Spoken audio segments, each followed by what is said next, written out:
Hello everyone, astro with M Singh में ma'am Singh आप सभी का बहुत बहुत स्वागत करती हूँ। हमेशा की तरह मैं आ गई हूँ आपके पर्सन की एनर्जीज़ के साथ। देखते हैं कलेक्टिव लेवल पे आपके पर्सन की डीपेस्ट फीलिंग्स क्या है इस वक्त, इमीडिएटली क्या एक्शन एक्सपेक्टेड है। शुरू करते हैं आज की रीडिंग लेके प्रभु का नाम। हर हर महादेव, जय हो शिव शक्ति, जय हो राधे कृष्णा, जय हो मेरे भाई। सबसे पहले अपने पर्सन को याद कर लीजिए जिनकी वर्तमान भावनाएं आप जानना चाहते हैं, डीपेस्ट फीलिंग्स क्या चल रहा है इस वक्त आपके पर्सन के सबकॉन्शियस माइंड में आपको लेकर। We have the devil, strength, queen of wands, king of swords, seven of Swords. Seven of Swords is the card of deception. शक को लेकर कोई ना कोई कॉन्फ्लिक्ट हुई है, नज़र लगी है आपके रिलेशनशिप को। We have the devil. Deepest feelings में ऐसा लग रहा है आपके पर्सन को कि या तो किसी ने आपको मैनिपुलेट किया है या तो आप दोनों के बीच में कोई इल्यूजन है, शक है, जिसकी वजह से ये रिश्ता बहुत ज़्यादा हद तक ख़राब हुआ है। हालांकि आपके पर्सन में अभी भी स्ट्रेंथ है कि वो इस रिलेशनशिप को चाहें तो प्रोटेक्ट कर सकते हैं। और बताएं deepest feelings. Four of wands with high priestess and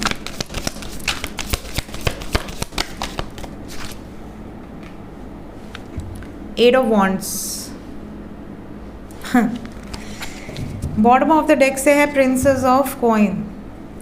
देखिए, सबसे पहली चीज़ कि अगर आपके पर्सन नो कांटेक्ट में है तो ये आपसे बात करना चाहते हैं या चाहती हैं, मैसेजेस या कॉल्स एक्सपेक्टेड हैं।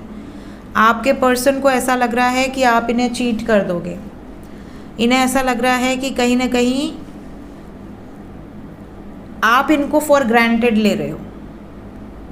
ओके, तो वाइस वर्सा एनर्जी है। अगर आपने इन पर शक किया है या इन्होंने आप पे शक किया है तो इन्हें ऐसा लग रहा है कि ठीक है, मैं एक बार बात करूँगा या करूँगी, अगर चीज़ें सॉर्ट आउट हो सकती हैं, इल्यूजन्स जो भी थे, भ्रम जो भी थे, अंडरस्टैंड कर सकते हैं सिचुएशन को तो well and good, otherwise move on.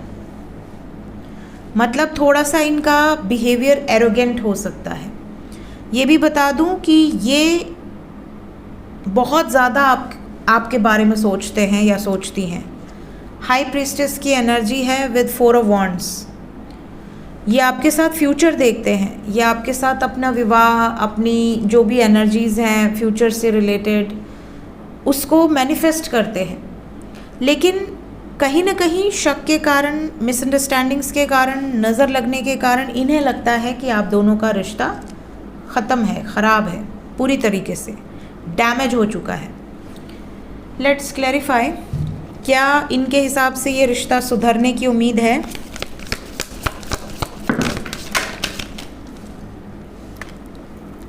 Seven of cups, ten of cups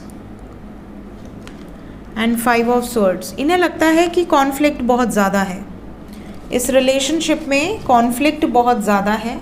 छोटी छोटी बातों पर बहुत अग्रेसिव हो जाना, झगड़े करना, बहुत जल्दी एक दूसरे को हर्ट कर देना, कंफ्यूज्ड रहने वाली वाइब्रेशंस यहाँ बहुत ज़्यादा है। हालांकि ये अभी भी यूनियन चाहते हैं, ये अभी भी चाहते हैं कि मैरिज हो, ये अभी भी चाहते हैं कि इस रिलेशनशिप में कहीं ना कहीं इमोशंस जो हैं वो बाकी चीज़ों पर भारी पड़े। आप दोनों के लिए जो रिस्पेक्ट है एक दूसरे की, जो केयर है, वो ज़्यादा हावी हो, ना कि शक, इल्यूजन एंड ऑल। तो अगर आपने शक के कारण इन्हें छोड़ा है तो ये चाहते हैं कि आप एक बार सोच लें। अगर इन्होंने शक के कारण आपको छोड़ा है तो इन्हें ऐसा लग रहा है कि यार इतना झगड़ा होता है, इतनी सारी चीज़ें हैं, फिर भी मैं इसी व्यक्ति से क्यों प्यार करता हूँ या करती हूँ, ये वाली सिचुएशन है। सो इनकी डीपेस्ट फीलिंग में कन्फ्यूजन है, लेकिन ये कन्फ्यूजन को खुद दूर करना चाहती हैं या करना चाहते हैं। बातचीत के ज़रिए इनका जो भी डाउट है वो आपके सामने आएगा। अब आप उसको कैसे क्लियर आउट करते हैं ये आपके हाथ में है।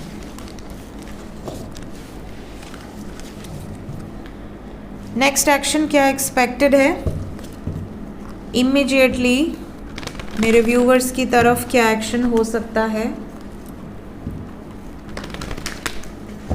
सबसे पहले जो लोग नो कांटेक्ट में हैं, क्या बात होगी? मैसेजेस, कॉल्स आएंगे? यस, 3 आवर्स टू 30 आवर्स के अंदर काफ़ी लोगों की बातचीत होगी। मैसेजेस या कॉल्स एक्सपेक्टेड हैं।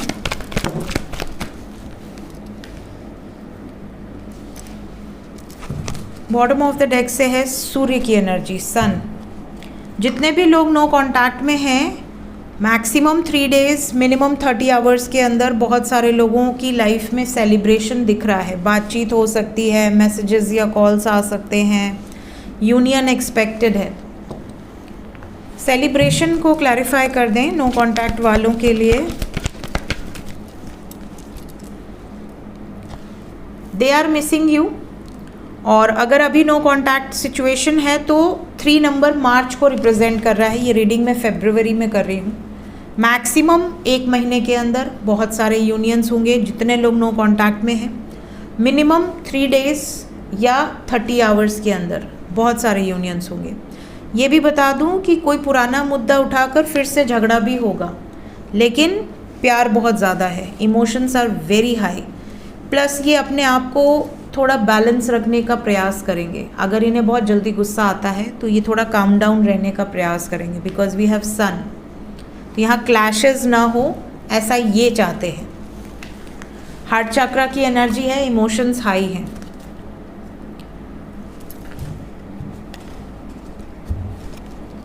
जो लोग कांटेक्ट में हैं उनके लिए एनर्जी क्या है?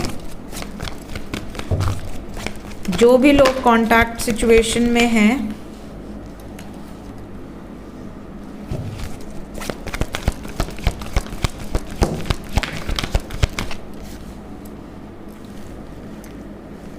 जो कांटेक्ट में हैं वो कांटेक्ट में ही रहेंगे। कुछ लोगों के लिए थोड़ी सी वार्निंग दिख रही है यहाँ पर। वार्निंग ये है कि आप लोगों का यूनियन में थोड़ा सा डिस्कम्फर्ट है, फैमिली के कारण, सोसाइटी फैक्टर के कारण, या मून रिप्रेजेंट कर रहा है इमोशंस को। आपको ऐसा लगे कि emotionally they are not available.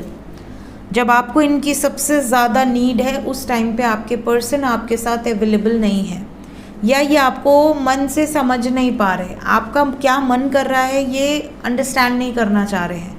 So emotional connect थोड़ा सा कम रहेगा। आपको ऐसा लगेगा कि यार वो होते हुए भी ना के बराबर हैं, या वो बहुत डिस्कनेक्टेड हैं। थोड़ा सा बोरिंग सा आपको अपना रिलेशन लगेगा। आपको ऐसा लगेगा नो एक्साइटमेंट, बहुत सब्र रखना पड़ रहा है, आपको काम डाउन रहना पड़ रहा है, आपको इस रिलेशनशिप को हमेशा प्रोटेक्ट करना पड़ रहा है। थोड़ा सा एक होता है ना कि एक फियरफुल एनर्जी, हमेशा आपके मन में एक डर है कि कहीं आप ये कह देंगे तो वो छोड़ के चली जाएंगी या चले जाएंगे, या वो खो देंगे आपको या आप खो देंगे उनको। ये एक फियर है। कहीं ना कहीं आपको ऐसा लगता है कि जब तक शादी हो न जाए थोड़ा सा एडजस्ट करना पड़ेगा, थोड़ा सा बैलेंस करके चलना पड़ेगा। कई बार आपको ऐसा लग रहा है हमेशा मैं ही क्यों बैलेंस करूं, हमेशा मैं ही क्यों एडजस्ट करूं। तो यहाँ पे थोड़ा सा ये क्लैश है, लेकिन कमिंग 7 आवर्स टू 23 आवर्स आपके लिए अच्छे हैं। कोशिश करिएगा कि अपने इमोशंस को कंट्रोल में रखें, किसी फैमिली मैटर को लेकर कॉन्फ्लिक्ट से बचें। ओके, लेट्स चेक कि एंजल्स क्या बताना चाहते हैं आपको अभी इस वक्त। एंजल्स की तरफ से गाइडेड मैसेज क्या है मेरे व्यूअर्स के लिए? सबसे पहला मैसेज है I possess the power and the free will to create my own happiness। कभी कभी इंसान को ऐसा लगता है ना कि यार मैं खुश नहीं हूँ, मैं अपनी खुशियों को किसी और पर डिपेंडेंट कर चुकी हूँ या कर चुका हूँ। तो अपनी एनर्जी को खींच लेना। एंजल्स कहीं ना कहीं आपको कह रहे हैं कि आपकी खुशी का कारण कोई और मत बनाइए, अपनी खुशी को अपना ही रखिए। कोई और आपको हर्ट करे, कोई और आपको ट्रिगर करे, आपकी खुशी को छीन ले, आपकी मुस्कुराहट को छीन ले, इतनी पावर किसी को मत दीजिए। यहाँ पर अपनी इच्छा से आप पावर देते हैं और अपनी इच्छा से आप पावर खींच भी सकते हैं। अगर आपको लगता है आप किसी से प्रेम करते हैं तो आप उसे पूरा राइट देते हैं कि वो आपसे प्रेम करे, इवन आपसे झगड़ा भी करे, आपको हर्ट भी करे, आपको मना भी ले, आप भी मना लें। बट जब आपको ऐसा लगे कि यार हमेशा मेरी ही खुशी छीनी जा रही है, सामने वाले को कोई दुख नहीं, कोई तकलीफ़ नहीं, तो आप अपनी एनर्जी को खींच सकते हैं। एंजल्स ये भी कह रहे हैं कि चैलेंजेस बहुत ज़्यादा हैं, डिफरेंट टाइप ऑफ चैलेंजेस हैं। कई बार आपको ऐसा लगेगा कि यार मेरी ही ज़िंदगी में सारे तामझाम हैं, सारे चैलेंजेस मुझे ही पकड़ रहे हैं, but it's okay, life always goes on. तो आपको हमेशा प्रिपेयर्ड रहना है। जो भी हो रहा है, अगर आपको लग रहा है कोई आपसे चिढ़ रहा है, कोई आपसे जेलसी रखता है, कोई आपको हर्ट करना चाहता है या चाहती है, कोशिश करो कि अपनी सोल पर काम करो, अपने आप को इतना पावरफुल बनाओ कि कोई आपको हर्ट ना कर सके। एंजल्स ये भी कह रहे हैं कि ट्रस्ट रखो, खुद पर भी, अपने ईश्वर पर भी, और जिनसे प्रेम करते हो उन पर भी। यहाँ पर बहुत सारे लोग ऐसे हैं जो अपनी इनर गाइडेंस को नहीं सुनते हैं। अपनी इनर गाइडेंस को सुनो, अपनी फ्री विल से जो आपको लगता है कि हाँ ये सही है तो सही है, ये गलत है तो गलत है। जिस व्यक्ति पर आपको ट्रस्ट नहीं है उस व्यक्ति से दूर हो जाना बेहतर है। अगर आपका ट्रस्ट, आपको लगता है कि आप किसी ऐसे व्यक्ति पर ट्रस्ट कर रहे हैं जिस पर इनर वॉइस आपको गारंटी नहीं दे रही, इनर वॉइस कह रही है कि नहीं मत करो, ठीक है, गलत दिशा में जा रही हो या जा रहे हो, तो रुक जाओ। ओके, ईश्वर की मैसेजेस आपको इनर वॉइस के थ्रू मिल जाते हैं, तो अपनी इनर वॉइस को सुनिए किसी भी रिलेशनशिप में, कोई भी डिसीजन लेने के time. So this is the reading for today. मिलते हैं कल सुबह। Till then take care guys, bye bye.